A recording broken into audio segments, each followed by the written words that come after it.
بسم اللہ الرحمن الرحیم۔ ناظرین السلام علیکم ورحمۃ اللہ وبرکاتہ۔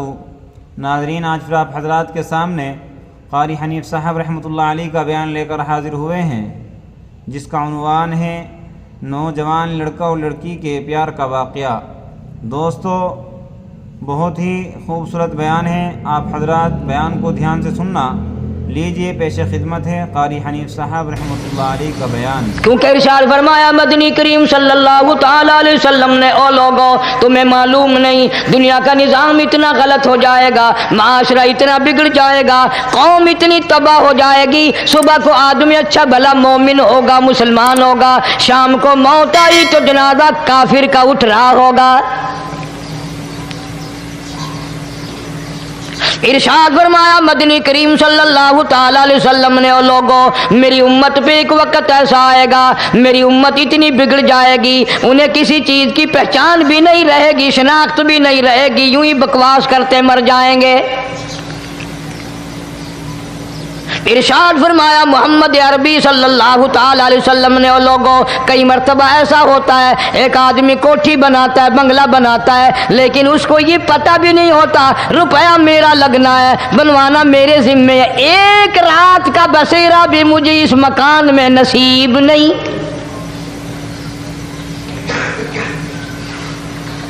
ارشاد فرمایا مدنی کریم صلی اللہ تعالی علیہ وسلم نے، بسا اوقات ایسا ہوتا ہے آدمی اپنی پسند کی جگہ شادی کے لیے جاتا ہے، لڑکی کو پسند کرتا ہے، دلہن کو پسند کرتا ہے، کمار اس کو بڑی پیاری ہوتی ہے، شادی کے لیے جا رہا ہے، سیرا باندھے کھڑا ہے، بارات تیار کھڑی ہے اور شادی کے لیے جا رہی ہے۔ حضور صلی اللہ علیہ وسلم نے فرمایا والذی نفسی بیدی، محمد صلی اللہ علیہ وسلم فرماتے ہیں مجھے اس مالک کی قسم ہے جس کے قبضے میں میری جان ہے، حالانکہ ان ساری باتوں کے سوا اس غریب کو یہ پتہ بھی نہیں جس کے لیے قدم قدم پہ سیکھ رہا ہوں، جس کے لیے قدم قدم پہ مر رہا ہوں، جس کی شکل دیکھنے کے لیے تیار ہوں، جس کے دیدار کے لیے رات دن مارا مارا پھرتا ہوں۔ شادی بھی ہو جائے گی، لیکن شادی کے بعد بھی ایک آنکھ سے دیکھنا بھی، ہاتھ لگانا بھی میرے نصیب میں نہیں، پہلے ہی موت آ جائے گی۔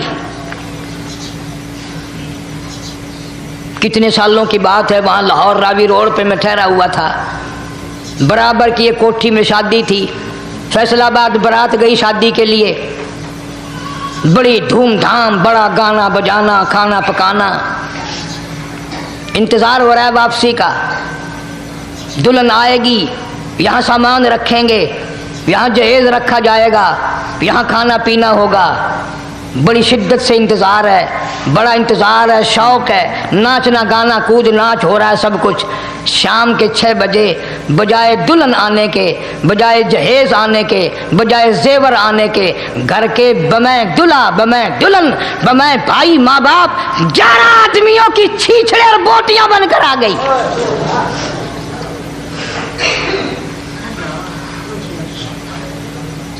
کب اللہ کے قہر سے ڈرو گے؟ کب توبہ کرو گے تم؟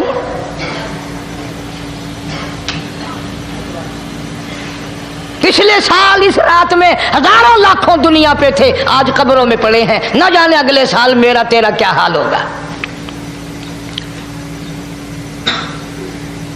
فرمایا روزی کا بجٹ بنا دیا جاتا ہے، موت کا بجٹ بنا دیا جاتا ہے، پیدا ہونے والوں کی فہرست بھی بنا دی جاتی ہے۔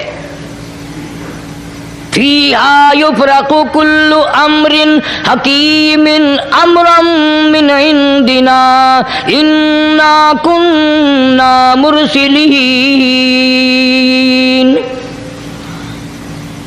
بڑے بڑے فیصلے ہوتے ہیں، بڑے بڑے اللہ پاک جل شان ہو اس رات میں فیصلے فرماتے ہیں۔